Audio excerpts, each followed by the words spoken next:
take Joe Toy and Bill Garnier's leg.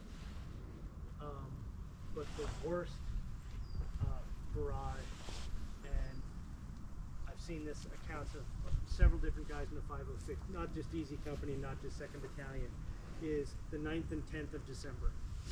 And in the series it shows it from Carwood Lipton's perspective. You know, it was the worst shelling we'd ever taken in the war. You know, and he starts laughing and it reminds him of being a kid. But that shelling cost 146 casualties in the regiment. That's basically a company's worth of casualties in one day. That's where Skip Muck and Alex Pencala are going to be killed. There's a direct hit on their hull. George Luz is crawling towards them when they're hit. Les Hashy gets severely wounded during that artillery attack.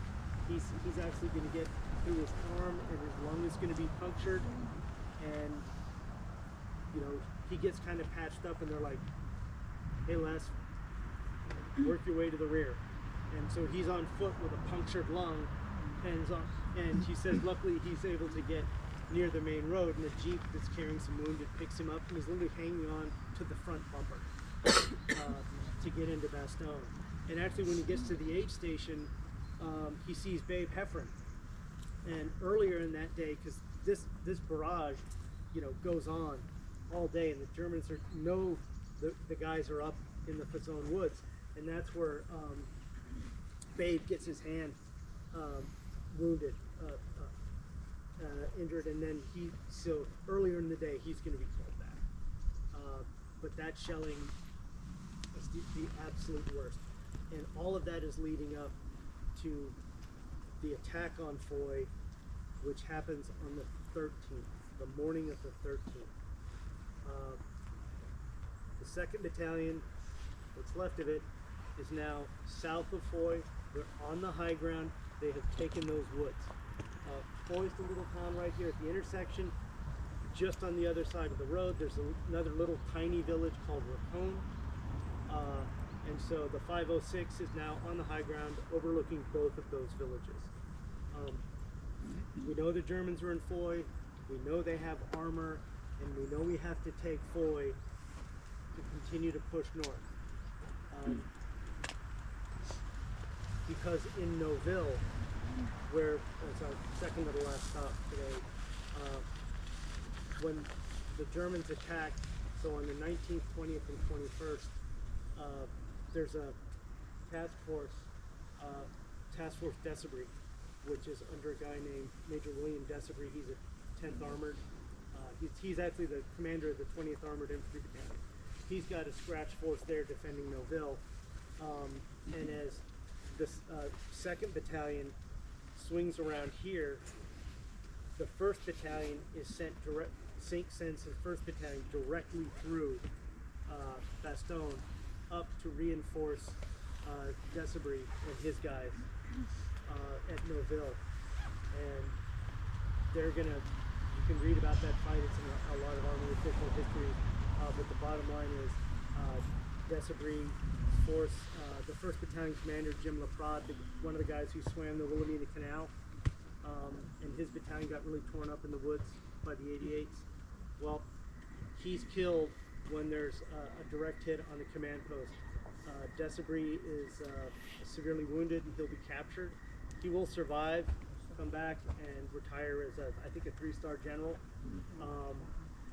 But they get overrun, and the 1st Battalion is absolutely destroyed. In fact, the road, when they finally get the order to withdraw, because Desibry and Laprade several times go, "Can we withdraw?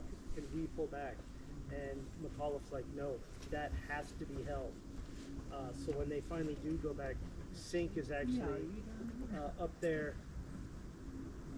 just tears in his eyes, because he saw 1st Battalion go into Noville, and now he's seeing what's coming out. And it is a lot fewer, and he is absolutely devastated. So 1st Battalion's actions throughout the rest of the battle, they're almost always in reserve. So for the attack on Foy, and when we go down and talk about it, Easy and the 2nd Battalion, and they actually have some guys from the 501st who are attached to them, are up on the north. Elements of the 3rd Battalion, what's left, are also under Winter's command, but they're going to be here. And it's the 3rd Battalion that actually launches their attack on Foy from here. And Easy's attack is going to be from that high ground, going, it's much higher than this, going down into Foy. And we'll talk about that when we get to the battalion side. Does anyone have any? Will we go to Noville? Yes. Yeah. We'll talk about Team Decibri and 1st Battalion. We'll talk about the German reprisals, and then we'll talk about Easy's role in taking it back. Yeah, how far is the German line from here that's firing into these foxholes? The Germans are actually off that way, and the far side has finally been cleared, but the Germans are, it's hard to say, but they're back, they're in Noville, or they're in Foy, they're in Noville. They're also heavily concentrated to the west. That's why the fighting through the woods and the high ground, because the Germans knew that was important, was a tough fight to push the Germans off of that. So that front line is going to be just on the other side of the hill, and we'll get down there and I can show you that. Let's work our way back. Feel free to take some pictures, and then we can actually move into the town.